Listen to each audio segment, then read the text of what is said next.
hovered over the Lapu. With the Faramis, with the Carmilla, they're looking to just dive into the back line that Namibia is trying to create with the front-to-back composition they kind of already have with the Lolita and the Ruby. And just as expected, it is a front-to-back composition for Team Namibia as they're hovering over the Farsa. Veil is a very interesting option, and I think it's an option that can work here up against the Lapu, the Faramis, just heroes that want to dive in, but the Balman will be locked in by Team Namibia. Very interesting hover, shadow pick on the Vexana. Ooh. And it's picked up by Team Namibia. But Vexana has a lot of, I can say maybe a potential for the team fight here, because he has the ultimate right now. It's totally different than the older one. And Bowman is gonna be the jungler for Namibia, which is it's very actually sustained for Namibia, because they have Lolita, they have Ruby, they have Balmond. If the Balmond goes with the defensive item here, I think it's enough damage from Popol Kupa and also Vexana. It depends on how they set up the team fight here. But the Cambodia, they still go for this Angela pick. Interesting.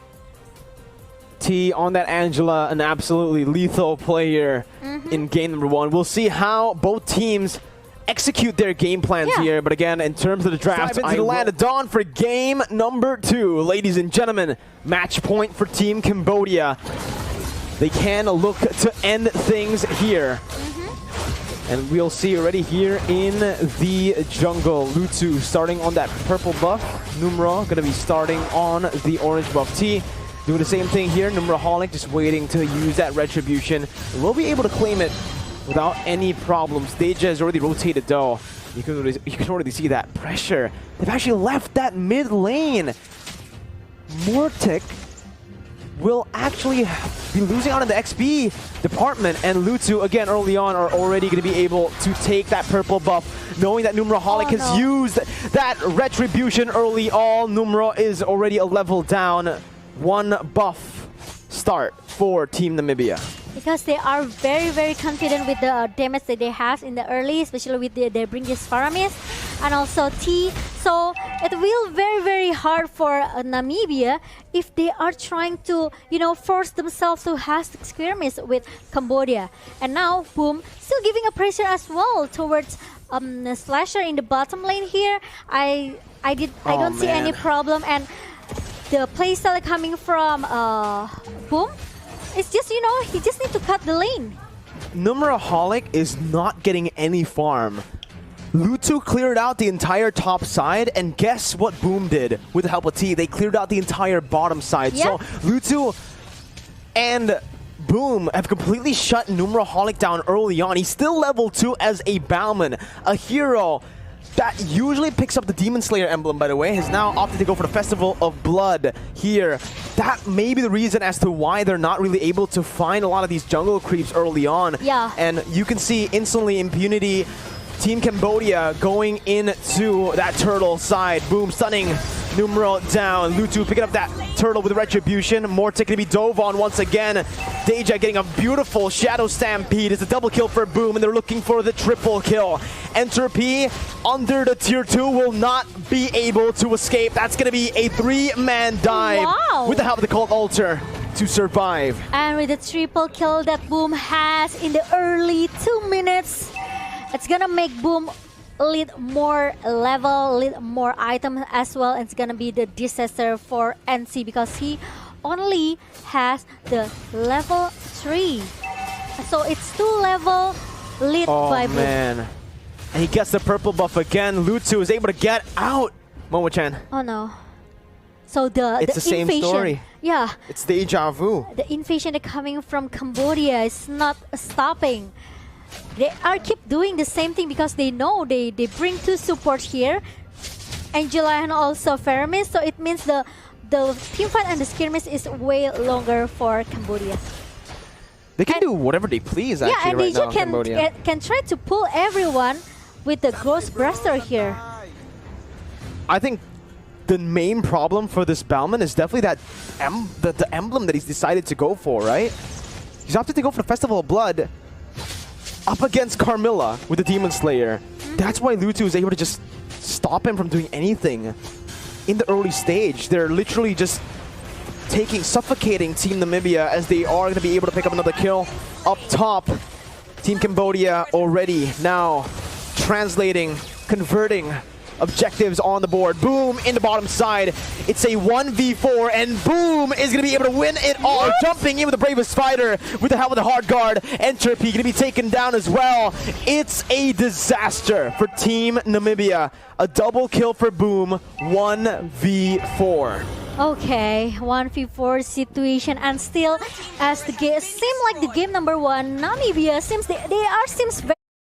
The game number one, Namibia seems seems very lost. This seems very lost because they don't win any skirmish. They don't have any kill points here, and as the replay show, look at that, Boom with the hard guard coming in from T. He can kill everyone in front of him.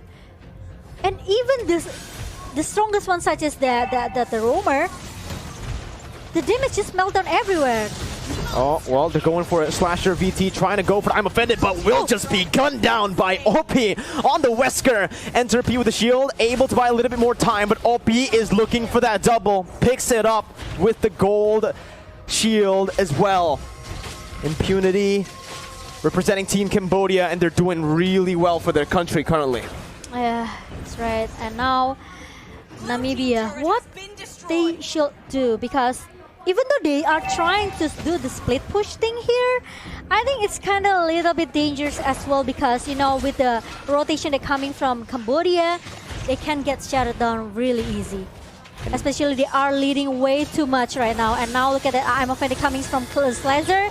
But look at the cover that comes from Impunity here. Lutu trying to cover OP. And meanwhile, T will come with a hard guard. So it's not easy to take down all of the members from Cambodia.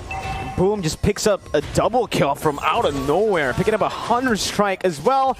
OP now looking for the damage, sieging the turret down with a Bennett's Rage though. That's going to be the kill picked up. A double again for OP. Man, 4-0. It might be a 0-kill game this time. Cambodia dropped the kill in game number 1. They're looking for that tier 2 now in the mid lane. And honestly, Momochan, this is another, it's a deja vu from game number 1. And this is a dominant performance by Team Cambodia. Okay, I'm so confused as well, right, Mirko? Because, like I said earlier, whatever they do, whatever their strategy they want to bring for the second game, they will get just melted down very easily. Look at that, Numero Homlik in the middle, taking the purple buff. He also got ganking by the four member from Cambodia here. Bravest Spider with a flicker comboed in. That's a double kill, looking for the triple kill under the base. Ooh! And it will be able to pick up a third kill, even though they will have to drop one over to Namibia. They're looking for the end in 6 minutes of game time. Here with the mini wave still coming in. They're tanking it up, picking up a kill onto Numero Holic under the base. And for now, Namibia, they're still able to defend. They are still able to defend because there's no minion that comes in the middle lane. And now Cambodia, they have to step out a little bit here. They cannot force the team fight inside the base of Namibia, because even though Boom finally got shut down, first point kill for Namibia, but it's just a way to dominating from Cambodia here. So I think Namibia, they have to maybe waiting for a miracle comes to win the team fight or maybe the skin. Oh, I think a miracle. You put it well. Miracle. That's a miracle, right? It's a miracle if Namibia can actually come back here, because look at the goal deficit. It's way too much, you know. Almost like 24K? 13K, I think. 14Ks? Yeah, 14K. I think, yeah, it's just way too dominating, but no members coming in. But look at that, only one member, which is, it's gonna be Lutu, but the full altar coming from DJ, and DJ will make the team fight more sustained for Cambodia, and the triple kill for OP, and it's totally wiped out. It's a wipe out for Team Cambodia as they secure the first win in IESF 2022 for the MLBB division. An absolutely dominant game and a dominant series, 2-0. Wow. Actually, Louis and also Fexana for our first match for today. It means that he doesn't have a lot of